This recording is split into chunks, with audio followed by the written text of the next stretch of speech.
उन्होंने फिर मुझसे कोई बैंकिंग से रिलेटेड क्वेश्चन नहीं पूछा। जो मेरा पूरा इंटरव्यू था, जहां पर मैं रहती हूँ, मेरी पर्सनल प्रोफाइल, उसके बेसिस पर ही मेरा इंटरव्यू चला। Hello guys, welcome to my channel infinity. ये है IBPS PO interview experience part 2। Part 1 मैंने ऑलरेडी चैनल पे अपलोड कर दिया है, जिसके अंदर मैंने आपको बताया है आपकी एंट्री से लेके आपके इंटरव्यू होने से पहले तक क्या क्या प्रोसीजर रहता है, वहां पर आपको कौन से फॉर्म फिल करने होते हैं एंड डॉक्यूमेंट वेरिफिकेशन कैसे होती है, वो सब मैंने आपको डिटेल में उस वीडियो में बता दिया है। तो अगर किसी ने वो वीडियो नहीं देखी है तो डिस्क्रिप्शन बॉक्स में आपको उस वीडियो का लिंक मिल जाएगा, आप वो वीडियो देखिए एंड देन फिर ये वीडियो देखना, क्योंकि उसके आगे का प्रोसीजर मैं आपको बता रही हूँ। तो गाइस, वीडियो स्टार्ट करने से पहले सभी फीमेल कैंडिडेट्स के लिए एक बहुत बड़ी गुड न्यूज है। मैं सभी फीमेल कैंडिडेट्स के लिए फ्री मॉक इंटरव्यूज ला रही हूँ, जिसके अंदर जो ऑलरेडी क्लियर PO है वो आपका इंटरव्यू लेंगे, आपको गाइड करेंगे। देन इंटरव्यू के बाद आपको बताएंगे कि आपके कौन से वीक एरियाज है, कौन से स्ट्रॉन्ग एरियाज है और कहाँ कहाँ पर आप इम्प्रूव कर सकते हो। तो वो सब आपको डिटेल में बताया जाएगा, वो भी फ्री ऑफ कॉस्ट। तो हमारे पास ऑलरेडी 35 एंट्रीज आ चुकी हैं, ओनली 15 स्लॉट्स बाकी हैं। तो अगर किसी ने फिल नहीं किया है फॉर्म तो फटाफट फॉर्म फिल कीजिए, क्योंकि ये फॉर्म सिर्फ कल दोपहर तक ही वैलिड रहेगा, उसके बाद ये फॉर्म बंद हो जाएगा। तो जिसको भी फ्री मॉक इंटरव्यू चाहिए तो फटाफट डिस्क्रिप्शन बॉक्स में गूगल फॉर्म है, आप वो फिल कीजिए एंड देन हम आपको कांटेक्ट करेंगे। तो फर्स्ट 15 एंट्रीज ही आपकी काउंट होंगी, तो फटाफट गूगल फॉर्म फिल कीजिए। तो फर्स्ट पार्ट में मैंने आपको बताया था कि क्या क्या प्रोसीजर रहता है सारा इंटरव्यू होने से पहले, एंड उसके बाद जब आपको वेटिंग एरिया में बिठाया जाता है तो वहां पे एक बेल बजती है, ठीक है। तो बेल से पहले आपको अपने मोबाइल और जो भी आपके पास बैग होगा उसको आपको लॉकर में रखना होता है। देन आपकी एंट्री होती है रूम के अंदर, इंटरव्यू रूम के अंदर। जब बेल बजती है तब आपकी एंट्री होती है। तो जैसे ही आप एंटर करते हो तो एक छोटा सा हॉलवे होता है, आप उधर से चल के जाते हो। देन सामने पैनल मेंबर्स बैठे होते हैं, इनके सामने आपकी चेयर लगी होती है। तो आपको वो हॉलवे में ऐसे चल के जाना होता है और वो सामने से आपको देख रहे होते हैं। तो आपका जो बॉडी पोस्चर है, आपके जो चलने का स्टाइल है, वो काफी सही होना चाहिए, क्योंकि वहां पर वहीं से ही आपका इंटरव्यू स्टार्ट हो जाता है। वहीं से ही आपको नोटिस किया जाता है कि आपका बॉडी लैंग्वेज कैसा है, आप कैसे मतलब अपने आप को प्रेजेंट करते हो। अब मैं आपको बताऊंगी कि मेरा इंटरव्यू एक्सपीरियंस कैसा था। तो जैसे कि मेरा जो इंटरव्यू था वो नोएडा में हुआ था। तो जैसे ही मैं उधर हॉलवे में चल के गई तो वहां पे सामने पैनल मेंबर्स बैठे हुए थे। तो मैं जैसे ही मतलब चल के जा रही थी तो मेरे को गुड मॉर्निंग विश करने का भी मौका नहीं मिला। उतने में ही उन्होंने सामने से मुझसे क्वेश्चन पूछ लिया कि आपके नाम का मतलब क्या है। तो मतलब मेरा आई कांटेक्ट भी नहीं हुआ था उस टाइम पे, और गुड मॉर्निंग भी मैंने विश नहीं किया था, मतलब गुड आफ्टरनून था तब तो, लेकिन वो भी मैं विश नहीं कर पाई थी। पहले ही उन्होंने मुझसे क्वेश्चन पूछ लिया जब मैं आ रही थी तभी, ठीक है। तो मैं उस टाइम पे बैठी भी नहीं थी, तो मैंने फिर बता दिया कि मेरे नाम का मतलब ये है। तो उन्होंने बोला कि ठीक है बैठ जाओ। फिर उन्होंने मेरा इंट्रोडक्शन मांगा, और ये जो पूरा प्रोसेस था ये हिंदी में ही हो रहा था। मैं इंग्लिश में अपना इंटरव्यू प्रिपेयर करके गई थी, लेकिन उन्होंने सामने से मुझसे हिंदी में ही क्वेश्चन पूछे, तो वहां पर मैंने हिंदी में ही रिप्लाई करा। थोड़ा थोड़ा बीच में जहां पर वो थोड़ा सा इंग्लिश में पूछ रहे थे तो मैं वहां पर इंग्लिश में रिप्लाई कर रही थी, अदरवाइज वो हिंदी में ही चला था इंटरव्यू। तो उन्होंने पूछा कि अपने बारे में बताओ, इंट्रोडक्शन दो। तो मैंने अपना इंट्रोडक्शन दिया वहां पर। तो उसके अंदर मैंने अपनी हॉबीज बताई टीचिंग की, ठीक है। तो अब मैं आपको बताती हूँ कि मेरे कहाँ पर मिस्टेक रही थी इंटरव्यू के अंदर, ताकि वो मिस्टेक्स आप रिपीट ना करो। तो यहीं से ही जो मैंने हॉबीज बताई टीचिंग की, तो वहीं से ही मेरा थोड़ा सा इंटरव्यू ऑफ ट्रैक चला गया। तो उन्होंने मुझसे जो पूछा उन्होंने कि अगर आपको टीचिंग का मौका मिले, आपकी बैंक में जॉब लग गई है एंड देन उसके बाद आपको मौका मिले पढ़ाने का, तो क्या आप पढ़ाओगे बैंक की जॉब छोड़ के। तो मैंने वहां पे बोल दिया यस, क्योंकि मैंने ये प्रिपेयर नहीं करके गई थी कि इस तरीके से मुझसे क्वेश्चन पूछ सकते हैं।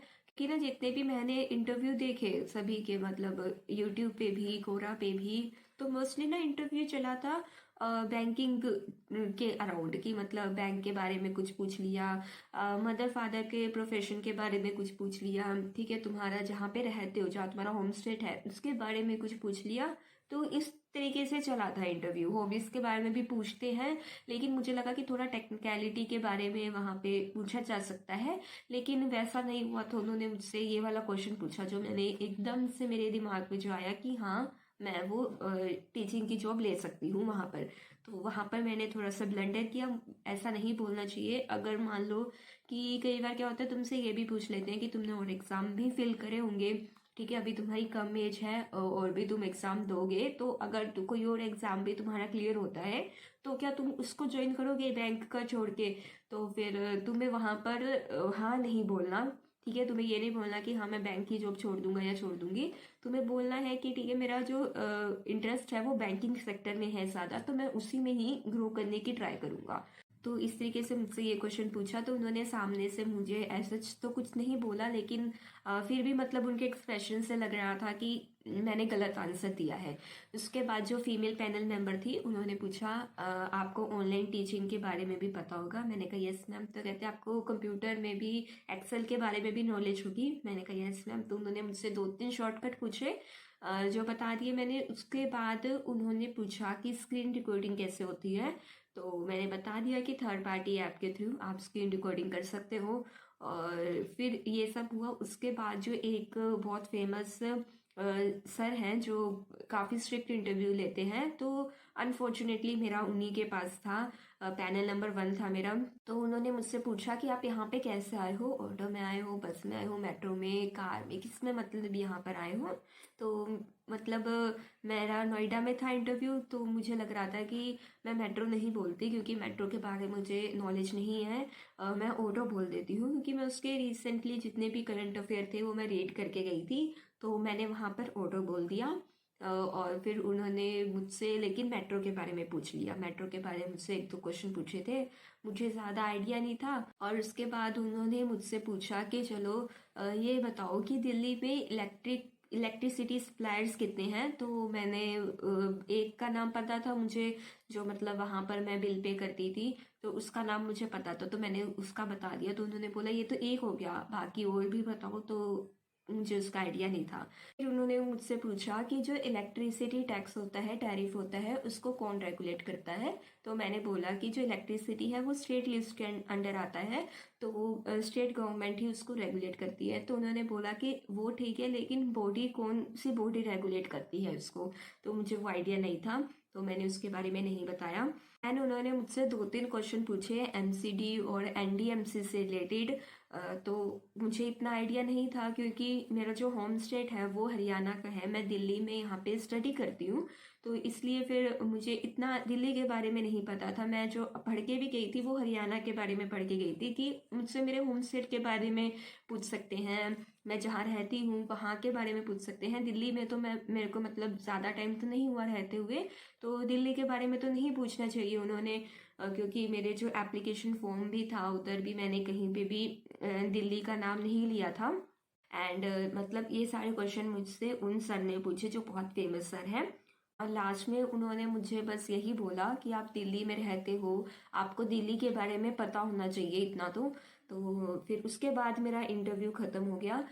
तो इस तरीके से मेरा पूरा इंटरव्यू चला था। बीच में एक क्वेश्चन और पूछा था जो फीमेल पैनल मेंबर थी, उन्होंने पूछा कि आपने अपने फर्स्ट अटेम्प्ट में इंटरव्यू तक आए हो तो आपको बैंकिंग की नॉलेज तो होगी? तो मैंने कहा यस मैम। तो उन्होंने फिर मुझसे कोई बैंकिंग से रिलेटेड क्वेश्चन नहीं पूछा। मैं होप कर रही थी कि मुझसे बैंकिंग से रिलेटेड क्वेश्चन पूछे क्योंकि मैं उस चीज़ की तैयारी करके गई थी, लेकिन मुझसे ऐसा कुछ भी नहीं हुआ। जो मेरा पूरा इंटरव्यू था, जहाँ पर मैं रहती हूँ, मेरी पर्सनल प्रोफाइल, उसके बेसिस पर ही मेरा इंटरव्यू चला। मैंने काफ़ी स्टूडेंट्स के इंटरव्यू एक्सपीरियंस भी देखे, कोरा पे भी पढ़े थे, जिनमें सभी ने ही मतलब इतना बोला था कि उनसे बेसिक बेसिक क्वेश्चन तो पूछे गए थे बैंकिंग से रिलेटेड, लेकिन मुझसे एक सिंगल क्वेश्चन भी बैंक से रिलेटेड नहीं पूछा। तो इसलिए मैं आप सभी को यही बोलूँगी कि बैंकिंग की नॉलेज तो ठीक है, आपको बेसिक बेसिक होनी चाहिए। एक तारीख को अगर आपको बैंकिंग का भी कुछ नहीं पता होगा तो वो आपको कोई बात नहीं, माफ़ कर देंगे क्योंकि आप अभी सीखोगे उस चीज़ के बारे में, है ना। लेकिन आपको अपनी पर्सनल प्रोफाइल के बारे में और जहाँ पर आपका इंटरव्यू हो रहा है, अगर आप कहीं और स्टेट के हो लेकिन आपका इंटरव्यू दिल्ली में है, तो आपको दिल्ली के बारे में पता होना चाहिए। या फिर कोई और स्टेट में जहाँ पे भी आप इंटरव्यू दे रहे हो उसके बारे में आपको पता होना चाहिए। करंट अफेयर्स आपको अच्छे से पता होने चाहिए। अगर आपको करंट अफेयर्स करने हैं तो गाइडली एक अच्छा प्लेटफॉर्म है, आप वहाँ से कर सकते हो। अगर आपको कूपन कोड चाहिए कुछ एक्स्ट्रा डिस्काउंट के लिए तो AM12 करके आप यूज़ कर लेना। कूपन कोड आपके डिस्क्रिप्शन बॉक्स में भी मिल जाएगा, आपको अच्छा डिस्काउंट मिल जाएगा उसमें। बाकी मेरा जो इंटरव्यू का टोटल टाइम था वो 10 से 12 मिनट का था। जब मैं वहाँ पर इंटरव्यू दे रही थी तो मुझे इतना नहीं लग रहा था, मुझे लग रहा था कि 5-6 मिनट में मेरा इंटरव्यू ओवर हो गया है। लेकिन बाद में जब मैंने रिकॉल किया पूरा इंटरव्यू अपना और मैंने सोचा कि हाँ इतना टाइम तो मेरा हो सकता है, 10 से 12 मिनट मेरा एंट्री से लेके एग्जिट तक पूरा टोटल टाइम 10 से 12 मिनट का था। एवरेज इंटरव्यू इतना ही चलेगा आपका। तो बेसिकली मैं अपने उस इंटरव्यू एक्सपीरियंस से ये सीखी कि जो भी तुम बोल रहे हो, ठीक है, उसको सोच समझ के बोलो, वरना मत बोलो। अगर तुमने कोई एक बात बोली है तो उसी पे ही आपका इंटरव्यू जाएगा। तो सोच समझ के आपको बोलना है अपने बारे में। एंड जो भी है वहाँ पर आपका कॉन्फिडेंस चेक होता है, आप किस तरीके से बात करते हो, आपकी बॉडी लैंग्वेज चेक होती है। तो मेनली उस पर फोकस रखना। ऐसा नहीं है कि आप बहुत ज़्यादा बैंकिंग के बारे में पढ़ के चले जाओ डिटेल में एकदम, और वहाँ पर आपको लगे कि शायद आपसे यही क्वेश्चन पूछेंगे। तो ऐसा हमेशा नहीं होता, होता होगा कई केसेस में, लेकिन मेरे साथ ऐसा नहीं हुआ।